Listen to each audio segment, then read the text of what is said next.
बराच वेळ झालेला आहे, जास्त वेळ घेत नाही.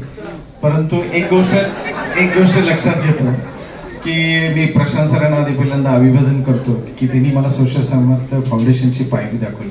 वकील मी पेशानं आहे. मी ॲडव्होकेट उदयराज बडसकर गेली 20 वर्ष प्रॅक्टिस करतो. मोठ्या मोठ्या कॉर्पोरेट कंपन्यांमध्ये मी प्रॅक्टिस करतो. बरीचशा लोकांची भाषणं झालीत, बरेचशा लोकांचे अनुभव झाले, बरेचशा लोकांचे हे झाले. सगळे मोदी केअर, जपान लाईफ असू दे, मोदी केअर वगैरे ह्या सगळ्या MLM कंपनी होत्या. ह्या माध्यमातून सगळी लोक जोडली गेलेली आहेत. त्यांनी काय केलं काय नाही केलं काही सगळ्या गोष्टी कळलेल्या आहेत. परंतु प्रशांत सरांनी एक माझा मुद्दा होता की त्यांनी मला बराचसा ट्राय केला, परंतु मी म्हटलं नाही. पहिल्यांदा 10 वाजता ट्रेनिंग होतं, मी आलो 12 वाजता. आल्यानंतर मी त्यांना म्हटलं नाही, मी आतमध्ये येऊ शकत नाही म्हटलं. ते म्हटलं नाही सर चला तर प्लीज.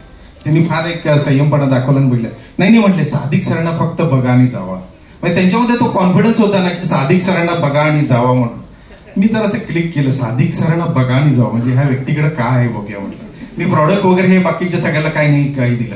मी आणखीन एक थोडीशी माझी ओळख करून देतो. मी आर्ट ऑफ लिव्हिंगचा मी टीचर आहे. गेली 15 वर्ष झाले हॅपीनेस प्रोग्राम आणि मेडिटेशनचे प्रोग्राम कॉर्पोरेट लेवलला घेतो, मी मीडिया लेवलला घेतो. तर मला सादिक सरांच्या बद्दल एक उत्सुक होती. हा व्यक्ती एवढा कॉन्फिडन्स सांगतोय की सादिक सरांना भेटा. मला त्यांना कंपनीबद्दल किंवा ह्या ह्याच्याबद्दल सांगितलं. खरंच मी प्रशांतचं कौतुक करतो. आणि मला मी गेलो 12 वाजता सरांची एंट्री झाली. ज्यावेळी एंट्री झाली तर म्हणतोय ना की मगाशी क्लिक म्हटलं तर तिथं मला किक बसली. त्यांची जी एंट्री होती ना ती वेगळीच होती. मगाशी म्हटलं ते मला ते म्हणजे सॉरी वडा वगैरे विकत होते त्यांच्यामध्ये म्हटलं की तुम्ही ते तुकारामासारखे दिसत होते. मला सादिक सरांच्या मध्ये तो काहीतरी मला गुरुभाव वर्ग दिसला. त्या क्लिक मध्ये मी चेहऱ्यामध्ये मी कधी डुबून गेलो हे माहित नाही मला. आणि तो मला दिवस आठवतोय 9 जुलै 2023 हा माझा वाढदिवस होता. आणि त्या वाढदिवसा दिवशी मला एक दुसरा गुरु मिळाला, तो म्हणजे माझा सादिक सर. आणि म्हटलं जातं बघा की बऱ्याचशा व्यवस्थेमध्ये बरेचसे पैसे मिळवतात, सगळे करतात. आज 3 मंत्र सांगितले गुरुनी.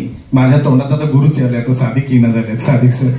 तर सांगितले की स्वतः एक गुरु म्हणा आणि दुसरे काय की आई वडिलांना तुम्ही सगळे जपा, चांगले जपा. आई वडिलांना चांगलं जपा. त्याच्या बाबतीत तिने ज्यावेळा एक किक बसली त्यांना ह्या समर्थ सोशल फाउंडेशन मध्ये एक पेपरमध्ये कात्रण आलेलं, त्याच्यामध्ये एका मुलांना आपल्या आईची काळजाचे तुकडे करून हे केले. फक्त कुठल्या याच्यामध्ये नश्यामध्ये. You got it my point, सगळ्यांना माहित आहे. तर त्या एका किक वरनं सादिक सरांनी जगाचं ठाण घेतलेलं की कुठल्याही घरामध्ये कोणी व्यसनाधीन असणार नाही आणि त्याची सगळी प्रचिती आहे. Got it.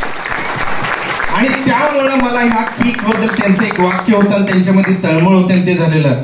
त्यांनी तर कृष्ण आहेतच, त्यांनी गोवर्धन उचललेलं आहे, फक्त आपण काठी लावायची आहे. तुम्ही या अगर नाही या, परंतु त्या कृष्णानं उचललेलं आहे गोवर्धन. आणि ह्या ह्याच्यामध्ये त्यांचं जे आहे, मी योगागन 9 जुलैला गेलो. मी त्यांना थोडंसं माझं सत्कार पण त्यांनी केला तिथं. आणि मला म्हटले की आप 20 तारीख को आप आ रहे मेरे साथ, मेरे गुरु को मिलने. मलाही काय समजलंय. प्रशांत म्हटलं मी म्हटलं मला काही माहित नाही सरांचे काय कुठं.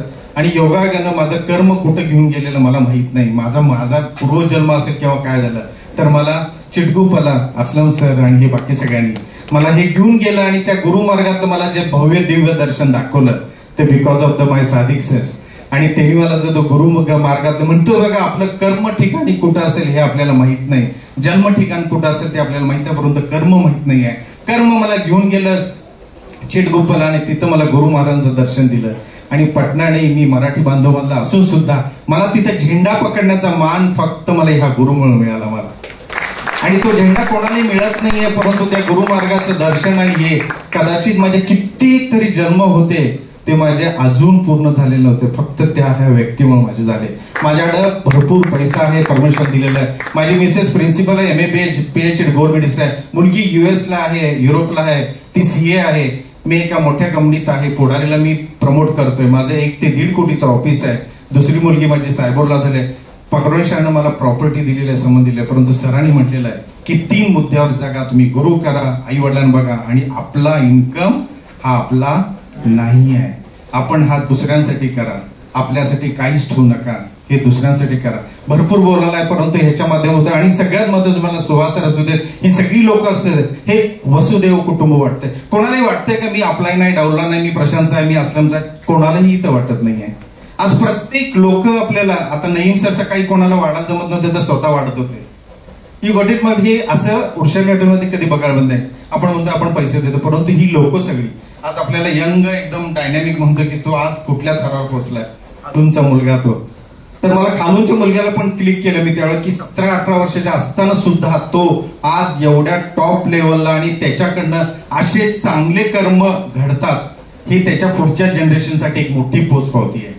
आणि खरंच खालून आम्ही नमस्कार करतो की तुम्ही असं एक चांगलं मॉडेल बोलायला भरपूर आहे. परंतु thank you very much for the Prashant sir, Sadiq sir, Aslam भाई, Suhas sir, thank you very much.